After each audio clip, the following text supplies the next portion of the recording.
Alright, so this video will show you how to do the absolute basics of how to set up the projector system. Doing some of the real basic stuff, just trying to get a service going on the screen. You'll normally do this if, like, I'm not here and you're not using my computer, so you're probably not recording the audio through the computer or anything like that. So this will get the announcements up, get the PowerPoint up, from start to finish using like Sally's computer or something like that. So here we go.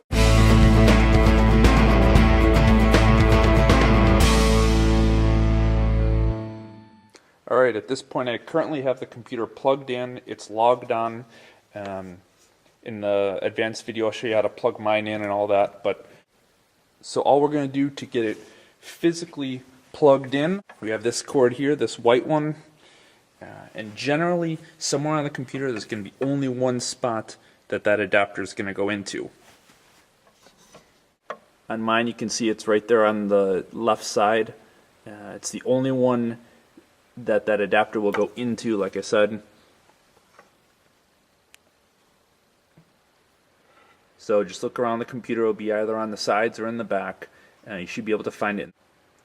There's only one way that it'll go in, so you should be able to find it, plug it in, and the rest will kind of take care of itself. You have the announcements PowerPoint and the worship service PowerPoint.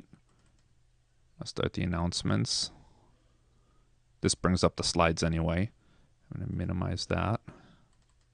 Open the worship service. And like you saw in the beginner video, F5 is the key that will start the slideshow. So hit F5. Go over to the announcements, hit F5. Okay, again, the announcements one runs all by itself. It's on a timer, so once you start up the show, you won't have to do anything in order to advance the slides. As you can see, they'll advance on their own. So what I'm going to do now is hold down the Alt button and I hit Tab, and that gives me this screen here with all the different windows that I can choose from. I want PowerPoint Slideshow - Worship Service. You can see it just above the icons there. If I see the PowerPoint slideshow, I know it's the actual slideshow. And then when I let go, I'm good to go for the worship service. If it's the end of the worship service and I want to bring the announcements back up, again, hit Alt and then Tab until I see PowerPoint slideshow announcements. It's that PowerPoint slideshow that's going to make sure that it's the right one.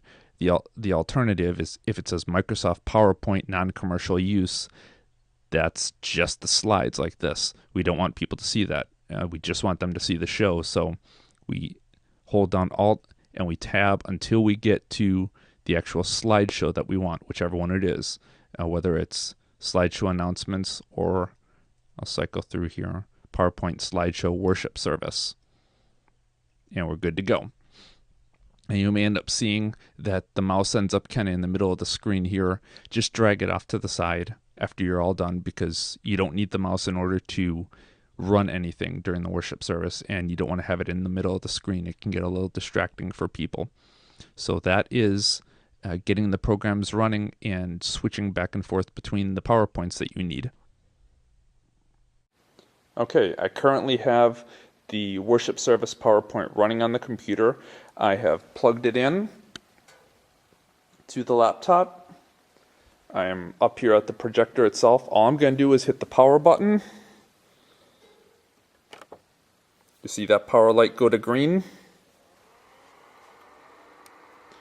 And we'll kind of wait a little bit for the projector to warm up.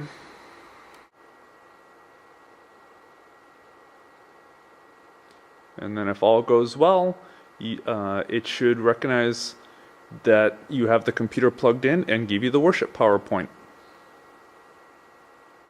Now if you end up running into any issue where you've got to zoom in or change your focus, there are two rings around this lens, one right here on the inside and one here on the outside, that will control your zoom and your focus. The outer ring is your focus and the inner ring is your zoom, or the outer ring being the one that's a little bit bigger as far as its grip there, and the inner one being a little bit smaller. Try one. If it doesn't do the one you want, try the other, and you'll be good.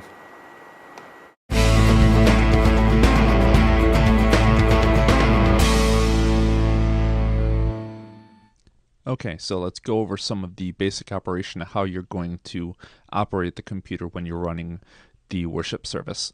I happen to have the worship service PowerPoint up right now. This is a generic one, but if you were getting the real service, you might have 80 or 90 slides as opposed to just these 20 that are here. So we've got the PowerPoint open. I'm going to hit the F5 button because that's what starts the show. Okay, so we're at the title screen here. You may be switching to this like when Larry's working on or playing the prelude or something like that. And then when the worship service starts, basically your operation is all the arrow keys. To advance the slides, you can either use the right arrow key or the down arrow key. Either one advances the slides. There's some things you're probably used to seeing. If you need to go back for whatever reason, I'm going to advance one slide here. The up arrow or the left arrow will take you back a slide. I'll go up a couple slides here. And the left arrow takes me back. Now, let's say you've got to get to a specific slide.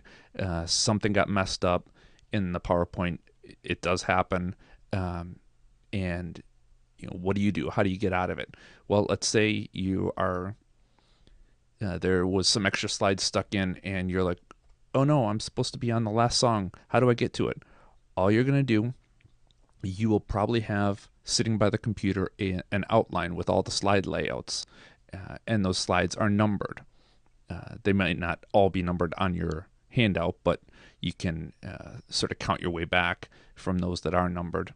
All you have to do in order to get to a specific slide is to type in the slide number and then hit the enter key. So, for instance, I know the Family of God is slide 18 here, so I'm going to type in 18, 1, 8, enter, and I go right to that slide. When you type in the slide number, nothing will come up on the screen or anything like that, but if I want to get to the last slide, we've ended the service, something got messed up, and I'm here at the doxology for some reason. I know, okay, I look at my outline, slide 20 is the very last slide, the thank you for joining us. So I type in 20, enter, voila. So that will allow you to get to any slide immediately. If you really end up in a panic and you don't know which way is up, make note of what a blank slide is. The number for a blank slide. Usually that will be number 2. Because slide 1 is usually this opening slide, and then in between the different elements are blank slides. So number 2 is almost always a blank slide. So if you really get stuck and, we're singing a worship song and you're on the call to worship or something like that, and you're really lost and you don't know, you don't have the time to be able to look at your guide real quick, your outline real quick. Number 2, enter. I'm at a blank slide, damage control, find out where you are, find out where you're supposed to be at, and then type in that slide number and hit enter. And you'll get to whatever slide you're at. That will get you through almost all of the operations that you're going to have when you are running the PowerPoint. It's really not that difficult. The sermon itself is all usually run by myself. In the advanced video, you see how to hook up the wireless remote. If you're just beginning out, I've probably already done that for you. So everything you need to know is basically the arrow buttons, right and down. Can advance, you can use either one. And if you have to go back, up or left, take your pick, and you just kind of work your way through the service. Okay, here's one last tip about running the PowerPoint during the service. This is especially important for screens or slides that have multiple readings constantly throughout, like the call to worship or singing the scripture, prayer of confession, especially because that's something that's constantly going through a couple of screens and a couple of people are reading it, or the congregation is reading it. The trick is when you are advancing to the next slide, do it a couple of words before the last word of the slide. Don't wait until the very end. So if we were to look at this particular slide here, old scripture reading, don't do it like this. This is the wrong way. Didn't I say before I left home that you would do this, Lord? Etc., etc., etc. You are now, eager to Lord. turn your back. I'd rather From be dead destroying than alive. people. Just see how that kind of breaks things up. If you do it a little bit smoother, and you know, people will be able to catch those last couple of words. So, didn't I say before I left home that you would do this, Lord? That is why I'm running away to Tarshish. Towards the end of this one, you are eager to turn back from destroying people. Just kill me now, Lord. I'd rather be, etc., etc. See, I advanced the slide a couple of words previous to the end of the slide so that it wouldn't have that break in between the slides. That'll especially make it smoother, especially in the prayer of confession when the congregation is reading off the screen. So again, advance it just a little bit early rather than wait until the very end of the slide before advancing it, and things will go a lot smoother and you'll be a lot more invisible, which is exactly what you want out of a projector or out of a technology thing.